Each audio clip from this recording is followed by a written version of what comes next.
Well, good day, everybody. This is the Men's League update for the week of June 26th, uh, week number 9. Boy, we're flying through. Week 10 next week. And hey, I have an idea. I might be doing a report card just after week 10. There's a few things I want to say. But before I get into the summary for yesterday, just wanted to reiterate. On Tuesday, it was lift, clean, and place. There were no carts. They had lift, clean, and replace. That is on the board before you go out. You can see it. It said lift, clean, and place. On Wednesday, it was play it as it lies, which means there is no lift, clean, and place. And some people did not read that, and we're starting to lift, clean, and place on the fairway. We need everybody playing by the same rules. So there was no lift, clean, and place yesterday. So please look at the board before you go out. Unless there's a special situation, you play it as it lies on the course. Okay, so that's kind of an issue we have every once in a while. We get mixed up, but now it's clear. The local rules are clear, and now the conditions for the day, environmental conditions today, are clear. Yesterday, what a day. What a day, what a day. Scoring, well, first of all, the weather was beautiful, but the scoring was incredible. When you shoot a 32, you expect, to be the top guy. David Denny shot a marvelous 32. And unfortunately for David, Aiden Coyle was even better. He had 4 birdies and shot a 31, set a season low gross record. Just an amazing bit of scoring by these guys yesterday. Listen, we had 50 people with 20 or more points yesterday. 50. And then we had 20 teams with 40 or more points. 2 teams were perfect. Wow, just incredible. Okay, I got the message loud and clear. Okay, I've been ranting and raving over the last 3 weeks, screaming at you about, hey, you guys are so damn good. Why don't we have any Eagles? Why don't we have any Eagles? Well, you responded yesterday. Responded big time.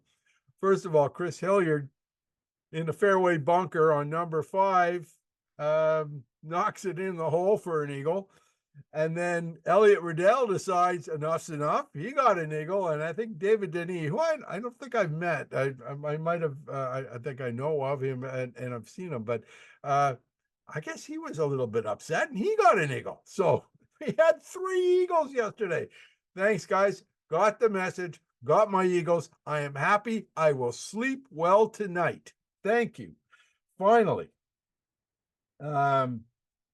Hey, something happened yesterday that, well, first of all, I gotta back up on this. This guy is got to be the luckiest man alive, because he did something yesterday that never, I don't know if it's ever been done before. It might have been done once before, last year or the year before, but his fantasy team scored a perfect 66 points. That doesn't happen too often, if at all. Certainly it's come close this year, but 66 points. And then like, I can't say enough, this guy is lucky. He wins football pools, he wins hockey pools, he wins any pool he enters, he wins. The US Open pool, this pool, that pool, doesn't matter. He wins it. I don't know how he does it. Worked for StatsCan. Steve Aerosmith, 66 perfect points in yesterday. He wins $25 for that. Okay, so then on number 3, 48 inches away, he wins that too. So he's $50 richer today. Steve, you're so lucky. I can't get over it. Driving me crazy. Speaking of lucky, but you know what? The guy deserves it. There was a single skins winner in A, which doesn't happen too often, especially when there's 3 eagles or when there's an eagle. But when there's 3 eagles in A, that was really good for him because he won everything yesterday. Jared Coyle. And I've seen Jared get 5 birdies in a round and not win a skin. But Jared Coyle had the only skin yesterday on number 9, and he won $210. What a week for Jared. He qualifies for the U.S. Amateur. He qualifies for the Mid Amateur, and he qualifies for the $210. He wins that $210 skin. Unbelievable. Anyway, what can you do? What can you do? Another single skins winner, Steven Zegel, for his birdie on number 2, wins $185 in B. A lot of skins and a lot of birdies yesterday in B. Gotta feel sorry for my buddy Dan Corville. Dan is in D. He got a birdie on number 8 yesterday. Usually you can get a birdie in D, you win. We had a pile of birdies in D yesterday, and we had another one cut him off in on number 8. So unfortunately, he didn't come away with anything. But yeah, that's a tough break for him. And there was a carryover in D too. So each one of them, those winners won $80. By the way, you got to get a birdie, right? You might have the lowest score on a hole, but if it's a par or better, you're not getting any of that. Match play. We got to talk about match play. It is going well. We still have some results we have to get in. Now, I know we've had bad weather. Sunday was a washout. Saturday wasn't that good. I extended the 2-man for a week. We have about 4 or 5 matches I haven't heard back from. You know, if there are special circumstances, I want to hear about them. But here's what I don't want to hear. Well, I'm going away for 2 weeks, or I'm injured and I can't play for another 3 weeks. I'm sorry, you're gonna have to forfeit. There is a rule in match play. If you haven't played your first match and your partner is injured, you can pick up another partner, but I can't find one for you all the time. So, I mean, I've got too much going on my plate here. So you can find one, but we're not waiting till mid-July till something happens. You've got to get it done real quick.